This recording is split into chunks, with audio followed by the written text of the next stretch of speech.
Welcome to Audible Sportscast, your home for all things sports.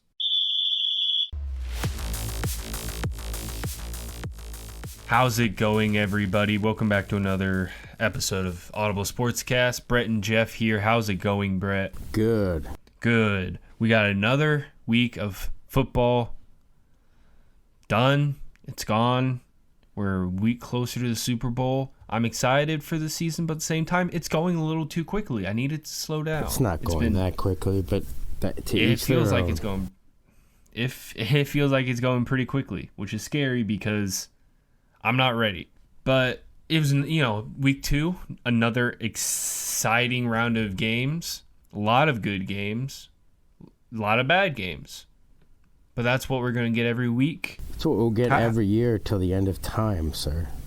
That is true. No matter the game, no matter the sport, no matter anything in life, you're always going to have good and bad, no matter how you see it. But I mean, let's just dive right into it. First little thing, as we started with last week, fantasy football. Brett, I think we did pretty good for our first week of fantasy advice. I have to admit it. Yeah. I told people sit Cordell Patterson, start Cortland Sutton, both of those guys. If you would have done those exact things, you would have been put on really, really well.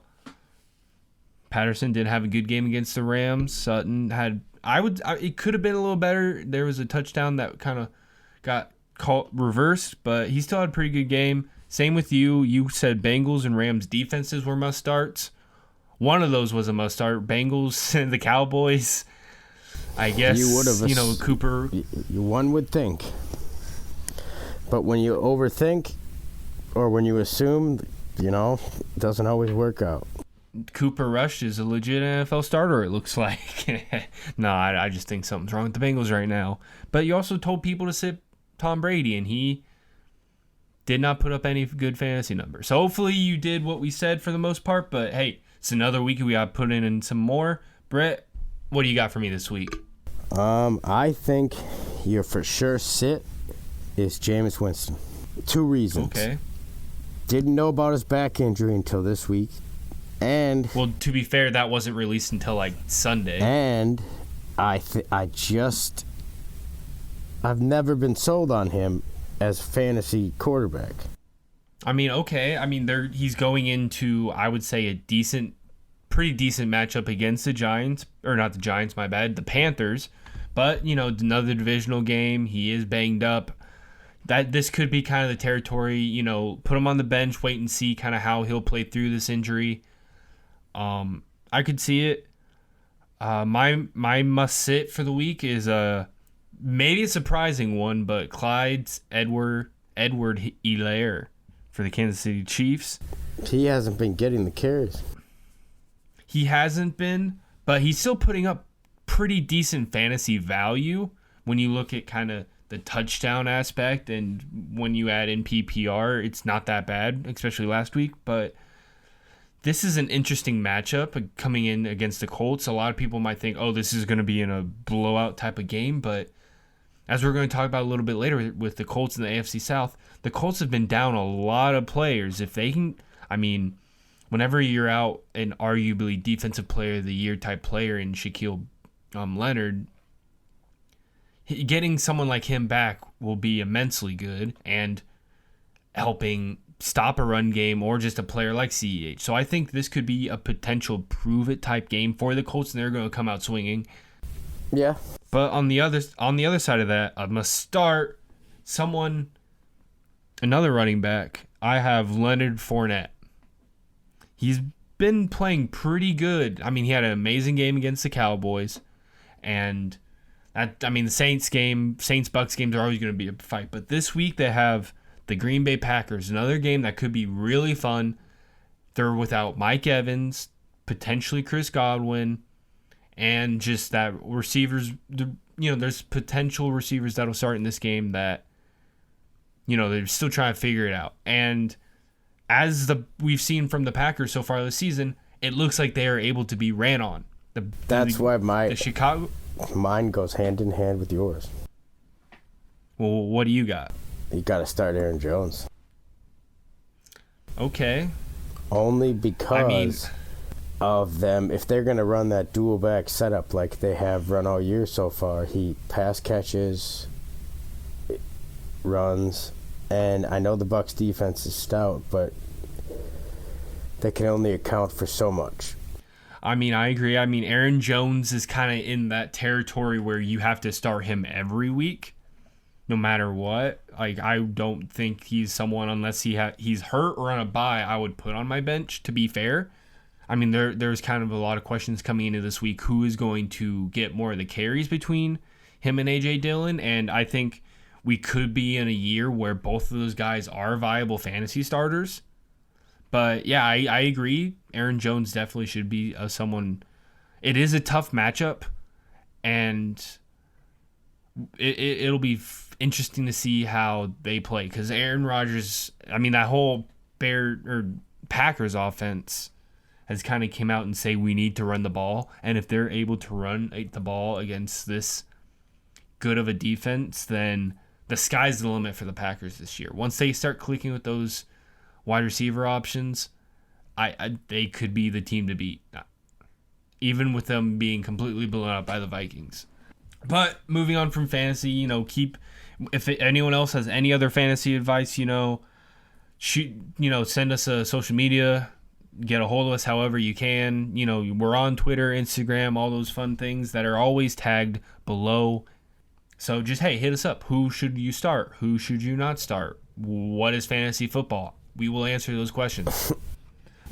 But next up, we have segment, we started again last week, our Rookies of the Week. It was a fun week, and with that fun week, there was, I feel like, a lot of rookies that balled out. So for me this week, I have two rookies, two very highly drafted rookies that I think put really good games up this week, and I mean, one of them literally won them the game. First one, Garrett Wilson, wide receiver for the New York Jets, had a lot of yards, 2 touchdowns, the game-winning touchdown too against the Cleveland Browns to win it. He had an amazing game. That was a game no one expected. I mean, he had a really good game. We've seen a lot with these receivers already. Some of these young rookie receivers that they're able to show up in the NFL, and it's amazing to see, these guys coming straight into college being able to put up these kind of numbers. But Garrett Wilson, he was just drafted from Ohio State. They have a pretty big rivalry. I mean, whatever you can call rivalry, where it's one side winning most of the time, kind of like our Bears-Packers. But Michigan did win it against them last year, a lot thanks to this guy, Aiden Hutchinson, who now in the NFL for the Detroit Lions put up a really good game against the Washington Commanders. 3 sacks in the first quarter. I mean, the Lions in general in the first half looked dominant, and then they almost lost the game. They almost did, but because of that, the Lions offense, surprisingly not, they were able to fight still through it. I mean, I had Amon-Ra St. Brown in my fantasy lineup, if that tells you anything about how I feel about the Lions. But, I mean, Aiden Hutchinson's having, a really good year so far. I mean, he's second overall pick. People expected this kind of outcome from him early on, and he's showing out, and he's balling, and it looks like both of these guys are going to be balling for a while. Brett, who are your rookies of the week? Drake London is one. Okay. I mean, he 86 yards, his first career touchdown. I think, he's made some big steps. And my other one is Devin Lloyd, Jacksonville. Look at that. Jacksonville had a good draft. Look at that. So I had Trayvon Walker last week as my rookie of the week. Jacksonville, who would have saw that coming? Them winning in the fashion they did. It's amazing against the Colts, a team people projected to win the AFC South. I didn't get a chance to watch the game, but when I saw the end of the score, the score towards the end, I was like, what? That must be a typo, misprint. But you also have to think, when do you think the last time the Colts won in Jacksonville? It's been a while. It has been a very long time. They're on their like fourth quarterback since they've won in Jacksonville. It is crazy how bad of luck the Colts have had in Jacksonville, even though I would say overall they've always been the better team. But that kind of brings us to talk about this for a second. We see this game, Colts, Jaguars, the Jaguars torched them. Colts also tied with the Texans. But just the other night, Tennessee Titans get blown out by the Bills. They lose in a tough game against the Giants, a team that looks like it's going somewhere. But at the same time, this division, AFC South, does look atrocious. Now, a lot of people didn't expect much from the Texans or Jaguars this year, but at least expected something from the Titans and Colts. The Texans. I mean, they could get there. They have a decent schedule. I mean, they almost beat the Broncos. Because I'm a Lovie Smith fan. And honestly, they did almost beat the Broncos, but Russell Wilson looks like Garbo. They do, but you know who looks even more like Garbo? The entire AFC South. What happened? At one time, this was a really tough division. We had expected Jaguars to bounce back with all the talent. That is true, but no one expected. I don't want to call it a leap because they did lose to the Commanders, and it is only week 2. There's still a lot of NFL left, so everything we could say could be completely wrong. But at the same time, I still expected more from this division. I don't.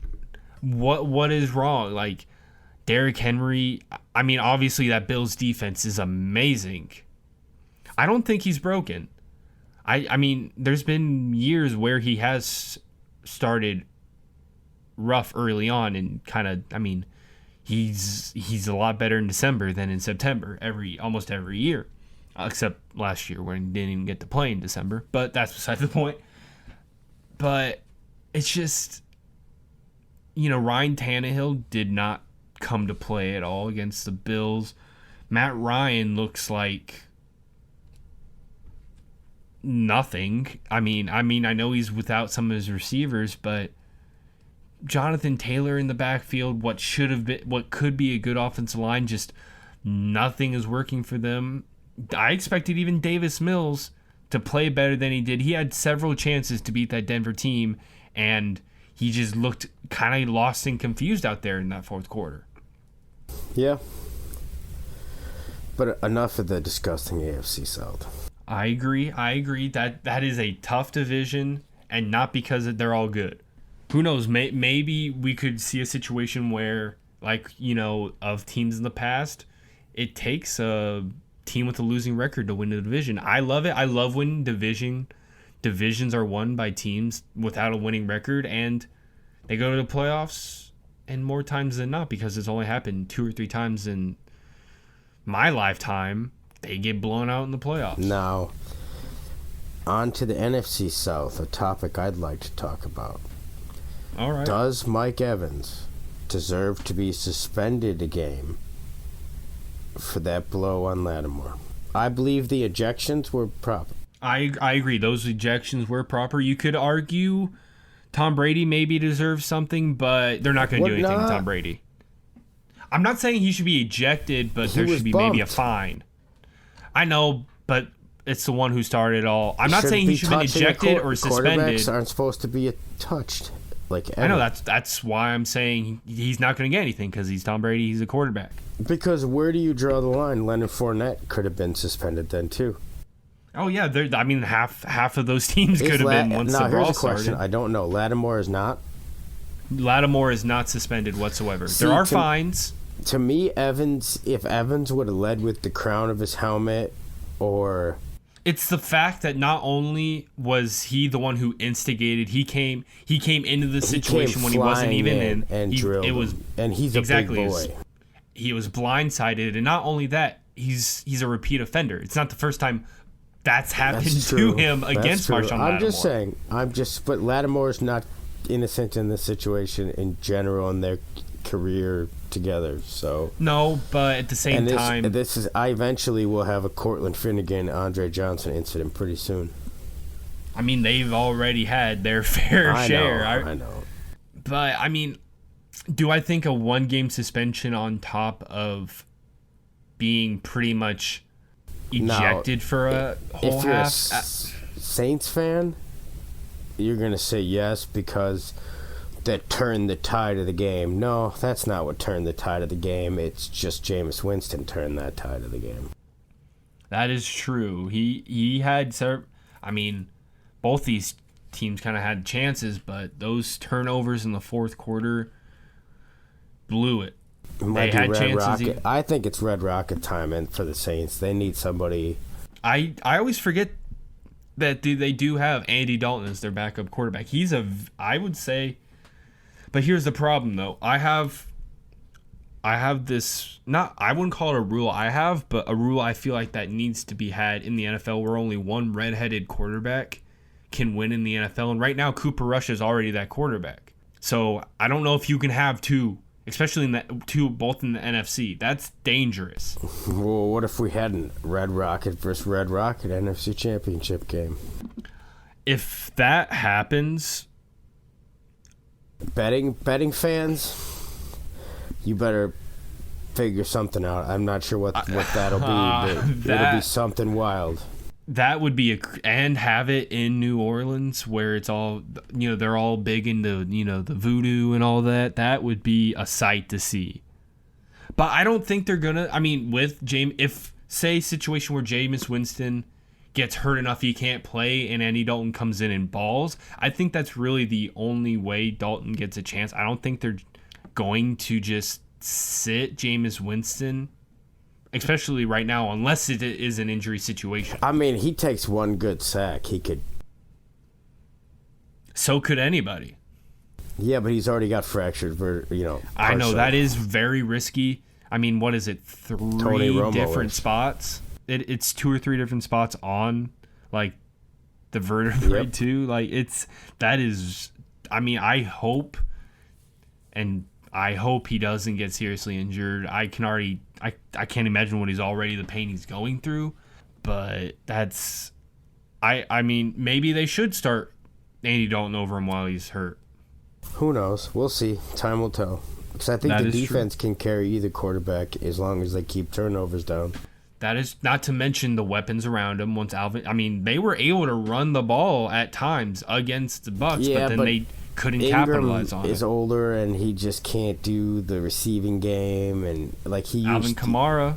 Yeah, I know. He didn't get to play this week. I think that was tough. If Alvin Kamara played that game, a healthy Alvin Kamara plays that game, they could win it probably. I mean, maybe. It's a what if. But while we're on the topic here, quarterbacks and kind of what they say, I mean, kind of mentioned that with Tom Brady. He's the one who started the whole fight. A favorite quarterback of ours. I mean, I don't know if you like him or not, but he's part of our team, the Bears. Came out and said something that a lot of fans aren't happy with. After the loss Sunday night against Green Bay Packers, Justin Fields talked a lot about how he wasn't happy with how the game turned out because a lot of those players are putting in a lot of work to try to win for this team. And he didn't call out fans, but he said how it hurts Bears players a lot more than Bears fans because they put in all the work when they lose. I believe that's 100% true. I do too. I think the problem, I think the problem with his statement, and if anyone doesn't know the exact statement, look it up. I can't really play that because I don't know what kind of copyright issues. I don't want to get sued. I think he just worded it wrong for what he was trying to say. I don't. I think he spoke the truth. I mean, I agree with it. 100%. But when you're involved, it's kind of like here. Your grandpa dies, right? Knock on wood. I say, well, I'm upset too. That's the kind of same. I know we're not talking apples to apples, okay? But it's in the same realm. You know what I mean? Like, you're directly involved because you've put in the work with your grandpa over the years, spent time, effort. He's put an effort with you. Get what I'm saying?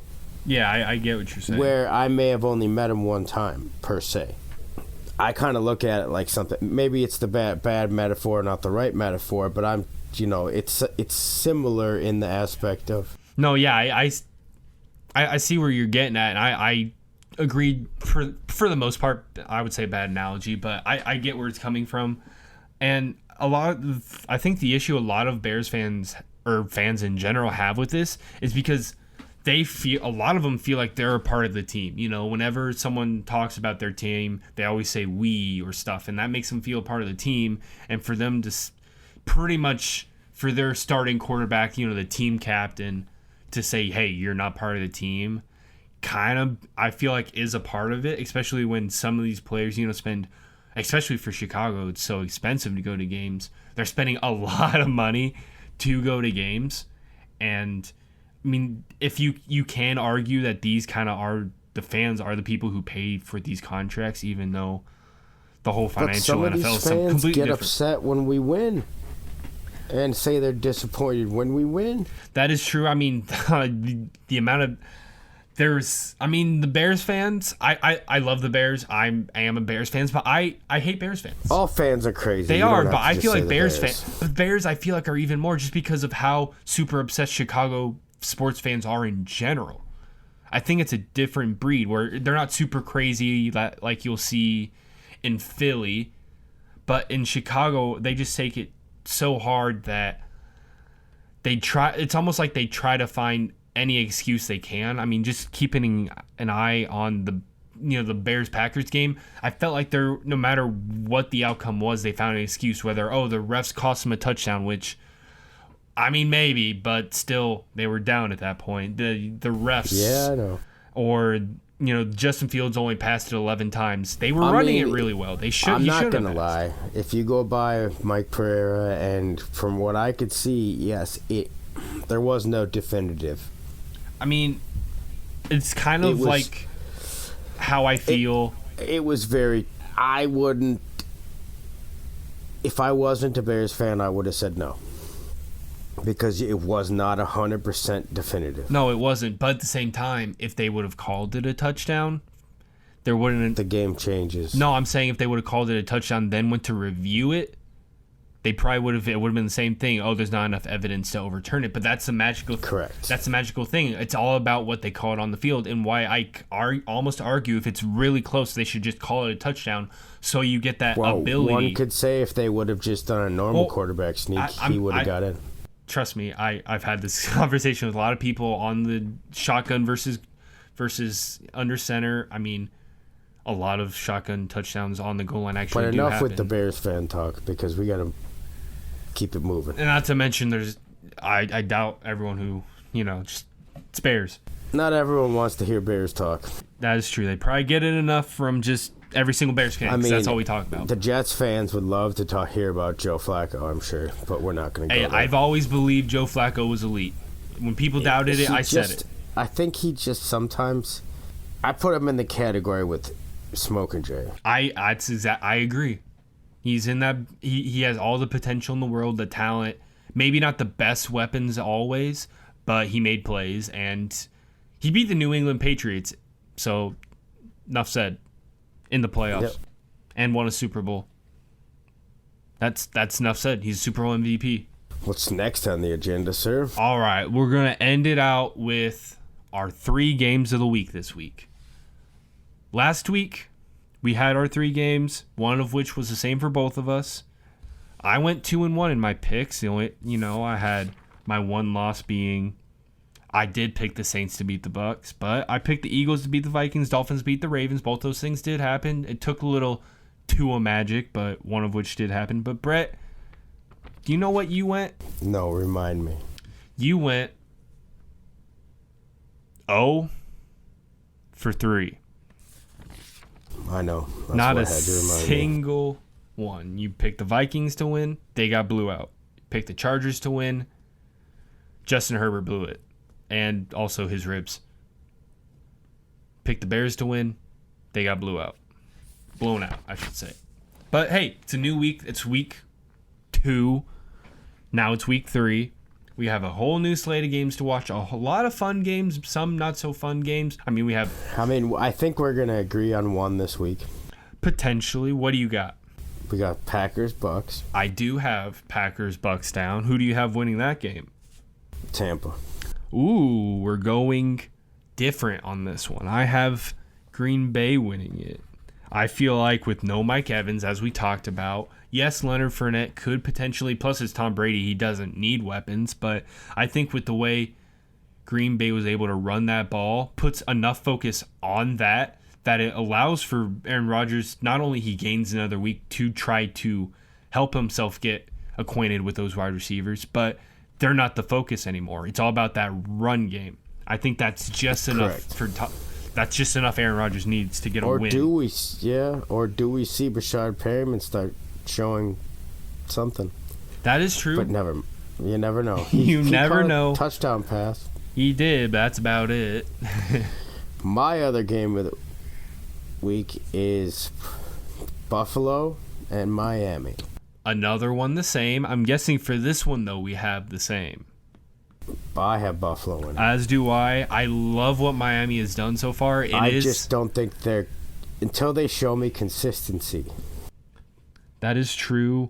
Plus, not to mention that it has been a long time since they beat Buffalo. I love what the Dolphins have done. They are going to be an amazing team, but the Buffalo Bills are arguably the best team in the NFL. And yeah, they could have a rough week this week, but I've seen enough for me to say it is going to be tough. I mean, Von Miller he's going to be eaten this week trying to get to Tua.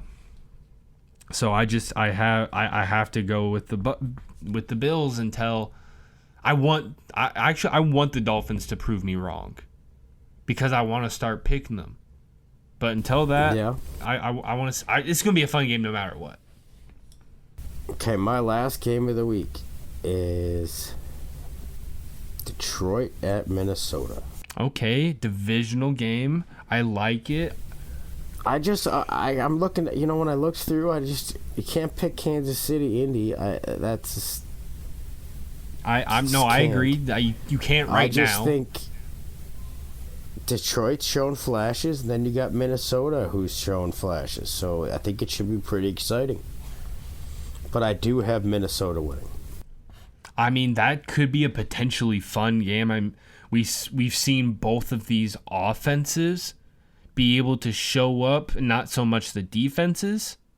I mean, Minnesota kind of blew an egg everywhere last week, but we know what their potential. I mean, Dalvin Cook, Justin Jefferson, Kirk Cousins throwing them the ball, I guess.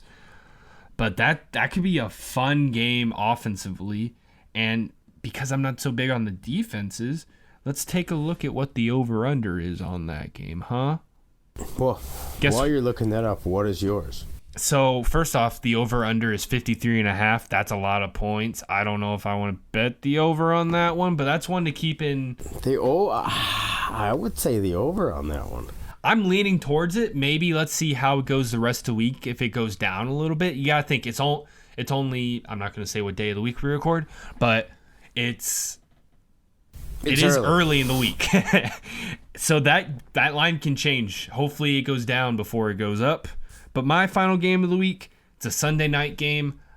It's kind of the opposite of how I feel about this Vikings-Lions game. Maybe look at the under, but it's the 49ers versus the Broncos.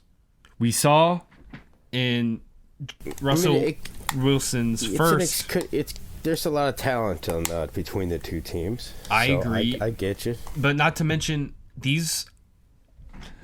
I'm not super big on Denver's defense, but there is potential there. Jimmy G can come and go as we see. I think this could be a really good week once we see if Russell Wilson can finally have a week where it's Russell Wilson. I mean, let's get him cooking. Broncos country. Let's ride. I'm not saying I'm picking Broncos, but that's just what he says. I'm going 49ers, actually. But over-under on this one's 44.5, Brett. How do you feel? That's a tough one. You're going under? That's tough. I mean, the 49ers defense is really good.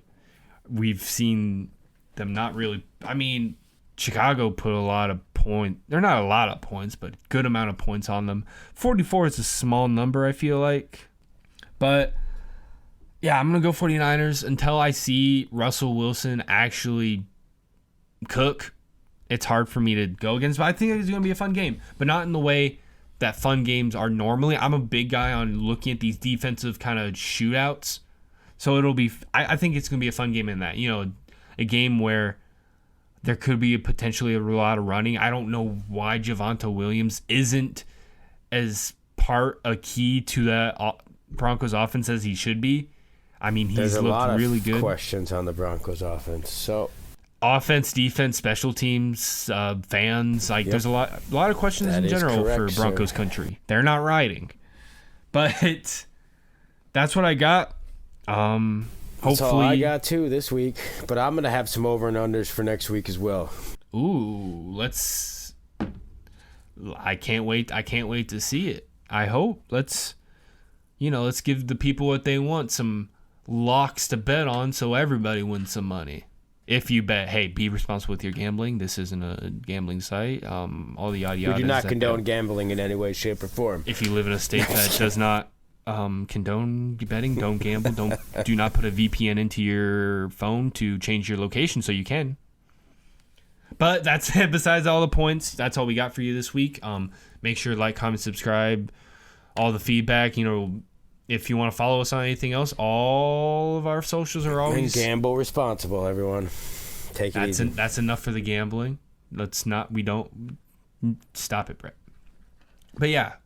Socials always linked below. Follow us where you can. Like we said, if you have any advice for fantasy, not betting, let us know. Hit us up. Maybe if you get to us early enough, we'll put ours in the show. You'll put yours in the show. So we'll see.